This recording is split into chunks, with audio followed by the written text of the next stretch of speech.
moo am buntu kër gu ne nga teg fa alkaati dans tous les pays du monde am na ay quartiers yoo xam ne boo seetee sax yu si gën a bëri kii yu bëri foofu lay nekk et je pense que cartographie bi Pape Djibril doon wax yenn quartiers yi ñu gis que ni lu gën a bëri des fois dafay am war nañu mën a jël ay dispositions yoo xam ne day sécuriser nit ñi fa xam ne dañ fa dëkk donc pour man ay crime dafay am bu ñu réglewul problème mu prison yi on est obligé de gracier autant de personnes loolu moom moo am solo voilà te parce que président Macky Sall mi lay gracier des fois du moom nga tooñ am na kenn koo xam ne bu ñu lay gracier moom góom bi mu am ci biir xolam jeexagul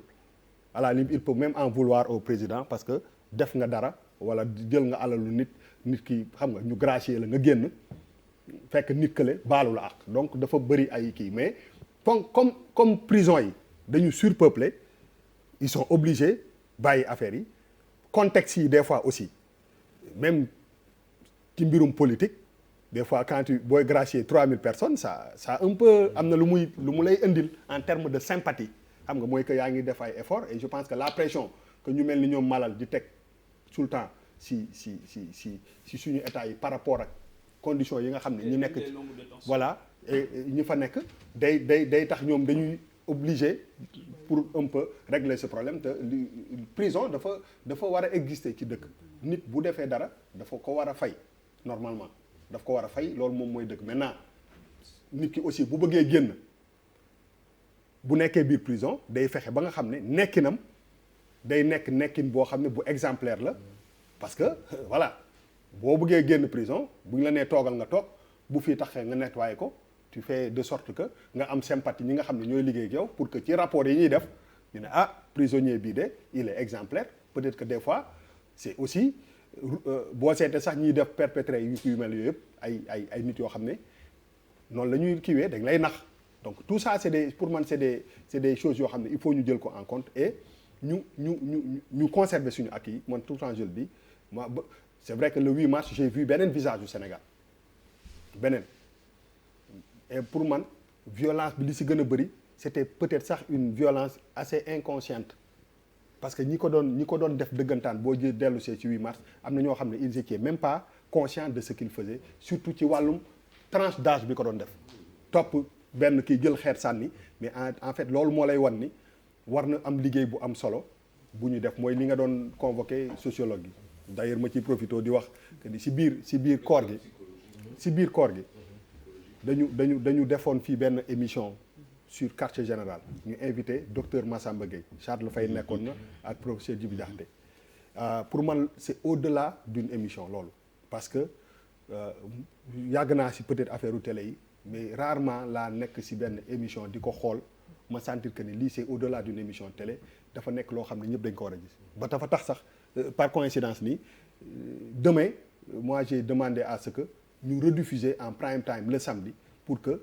nit ñi nekk ci kër yëpp ñu mun ko seetaan pour xam un peu ci yan base la ñu war a dellu pour que suñu ak yooyu ñu quand même ñu préserver ko parce que damay jël tout le temps ay exemple si ñun suñu quotidien quand même da ngay nekk ci kër nga am papa am yaay am rak am mag un peu ngeen nekk 20 amul kenn ku ci xalaat def poser ay actes criminels yu mel noonu wala ku violent donc en général boo jëlee suñu foyer yi y a des acquis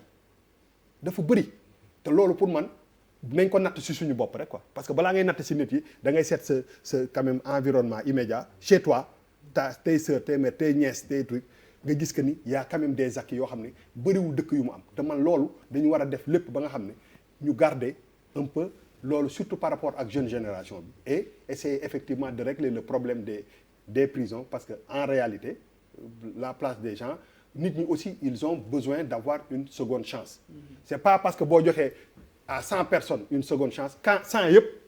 ñoom ñooy réussir dina ci am benn wala ñaar yoo xam ne kii mais ñaata nit ñoo génn prison aussi te fas yéene ñu fa dellu peut-être boo ko doon xool pourcentage bi 98% dañuy poser ay actes bu ñu génnee moo tax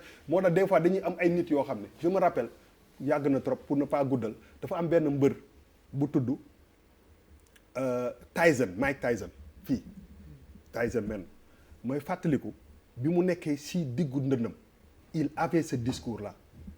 que ñi nga xam ne dañu nekk biir prison bu ñu génnee dañ leen war a dugalaat ci société ba changer leen ba ñu mën a dund en société pour bañ a teg benn kii par exemple pour man yooyu ay opportunité c'est des gens comme ça c'est pas parce que dañu dem des sport rek arrêté war nañ leen mën a récupérer parce que am nañu peut-être que benn influence ci jeunes yi benn sympathie bu ñuy dégg kii par exemple quelqu'un comme ça bi may dégg mu koy wax mat na 25 ans mais est-ce que on a retenu sur Tyson boobu ne kii déjà il est charismatique xam nga yàlla moo koy def nekkatul en activité am na image bu baax est-ce que kooku waruñu ko mën a utiliser pour que muy ci débat yu mel ni muy am mais il faut daal en général que ñu comprendre que ni y a des acquis nos forces de l'ordre encore une fois wax fa dëgg yàlla yii ñu dul régler ci ay crime bëriwul xam nga maanaam mu nekk benn étudiant bu ñu dóor bal affaire yi jaxasoo gars yi affaire bi gudd mais la plupart du temps saa yu problème amee ils parviennent quand même à mettre la main sur ñi nga xam ne ñoom ñoo def ñaawteef yi et loolu c'est des acquis yoo xam ne ay acquis wu sénégalais la d'accorduma trop quand Charles dit que bon